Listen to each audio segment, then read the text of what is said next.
Hi, my name is Shay Barefield. We're in Germantown, Nashville, Tennessee, and these gorgeous lofts. We're talking to Tracy Samuelson today. You've probably never heard her name, and you've probably never heard her play. But what you're in for is a treat. I can guarantee you will fall in love. So let's sit down and hear a little bit about her story because it is inspiring.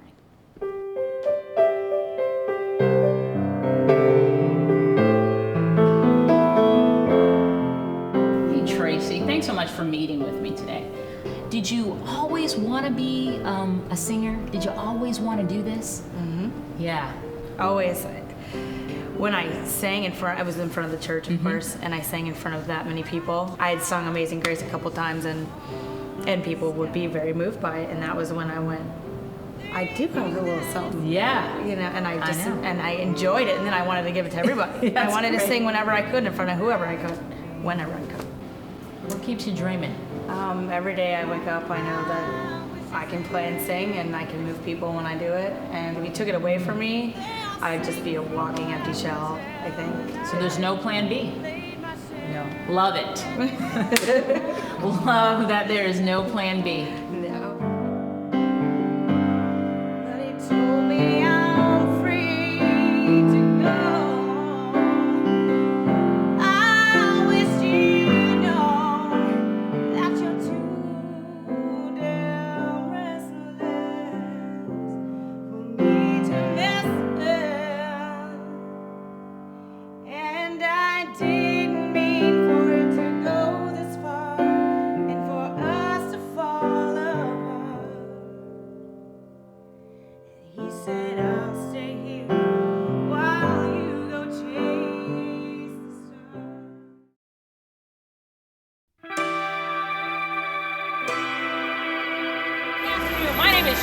Barefield with WBTV, and we're here today in Nashville, Tennessee, where so many people come to pursue their dreams. We have the best of the best, the biggest fish from the smallest ponds, all converge here in Nashville to pursue their dreams of being musicians known worldwide.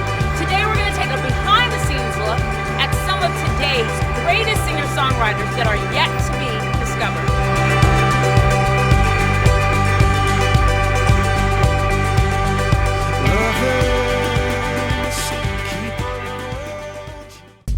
Good day, this is Shay Barefield reporting live with WBTV. I'm interviewing the lovely Jennifer Schott, who is a musician, a singer-songwriter here in Nashville, Tennessee. Jennifer, thank you so much for doing this with me. Thank you for having me. Do you feel like this is something that you were naturally gifted with, or did you have to learn how to be a musician? Like, how old were you when you wwrote your first song? Well, I think my parents say I was 2.5. It was like a 3-line song, but I actually have it on a recording, and I always thought it was something that they had taught me, but they said I made it up. I don't know, but no, I'm sure they're not lying. Yeah, I was probably in high school when I first wrote my first real song. I think I wrote Jingles when I was a little bit younger, but I grew up playing the piano and flute, and my dad was a woodwinds professor. He taught clarinet, saxophone, and flute. That was my next question. Yeah. Like, did you come from a family of musicians? Yes. Okay. Dad and mom is a flutist, and every summer they would be in the orchestra pit for the musical theater, the community or university. So the answer theater. is it is in her blood. And my grandfather as well. On my mom's side is actually he was a violinist, and he actually played with the CBS orchestra. This is fantastic. On the Ed Sullivan Show and all sorts of things. So it's been in the family, but of course this is a little bit of a different angle. Yeah. But my parents were so supportive when I decided to make it. This is your DNA. That's all she did. Yeah, it was meant to be. Isn't that life? Isn't it right when you can't see the light at the end of the tunnel? Think you're in trouble, then the sun comes bursting through. Isn't it good when you can look at the steps that you took and it all worked out just right? Isn't that life? Oh, Do you remember the first time you heard one of your songs performed by somebody well known?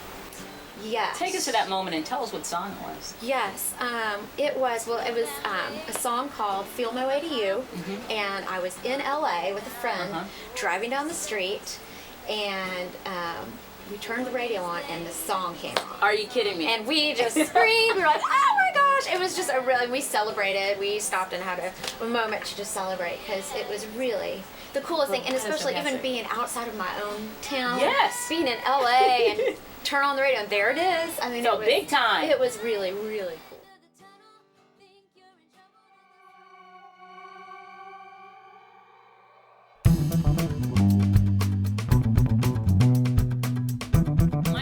Barefield with WBTV, live in the recording studios with Heather Morgan, a beautiful singer-songwriter here in Nashville, Tennessee.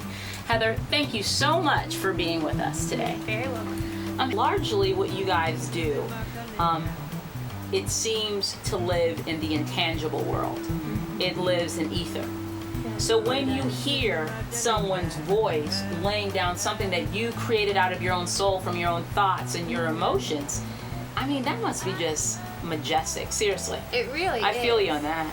It really is, and it's just amazing to hear somebody, to think how they connect with it, that it spoke large enough to get their attention enough where something in them said, I have to have that song. There's a man on his phone, sounds like he's talking to his wife. Then a young man smiles at me and asks for the time, and I'm just standing there, trying not to cry, trying not to break down. There's no place to hide. Everything is spinning around. Maybe they won't see that I'm dying inside. If I don't look anyone straight in the eyes, I'll be just another girl with groceries to buy here on aisle 5.